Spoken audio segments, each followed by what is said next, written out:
मुंबईत घाटकोपरमध्ये वादळी वाऱ्यामुळे महाकाय होर्डिंग पेट्रोल पंपावर कोसळलं। 14 जणांचा मृत्यू तर अनेक जण जखमी। सकाळीही युद्धपातळीवर बचाव कार्य सुरू।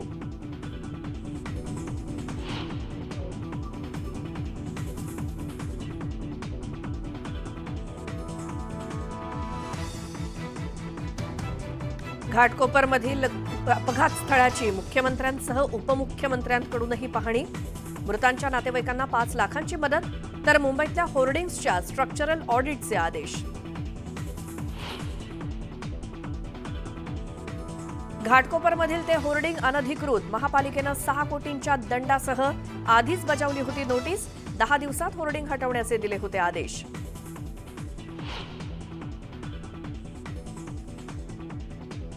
होर्डिंग दुर्घटनेनंतर घाटकोपरमध्ये राजकारण तापलं। घटनास्थळी पाहणी करण्यावरून महाविकास आघाडी आणि भाजपच्या नेत्यांमध्ये जुंपली।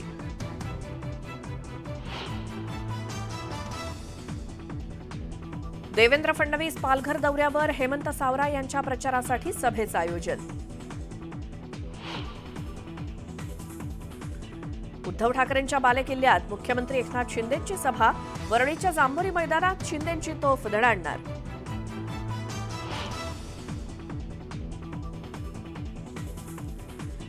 पंतप्रधान नरेंद्र मोदी वाराणसीतून भरणार उमेदवारी अर्ज। मुख्यमंत्री शिंदे राहणार उपस्थित। 5 किलोमीटरचा भव्य रोड शो। पंतप्रधान नरेंद्र मोदी पुन्हा महाराष्ट्र दौऱ्यावर। कल्याण आणि भिवंडीत 15 मे रोजी भव्य सभा। भाजपकडून जय्यत तयारी।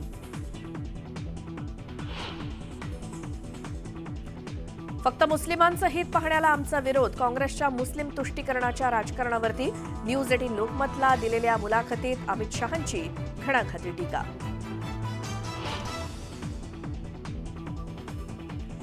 धाराशिवमध्ये भीषण पाणी टंचाई। धरणात उपयुक्त पाणीसाठा 4%वर।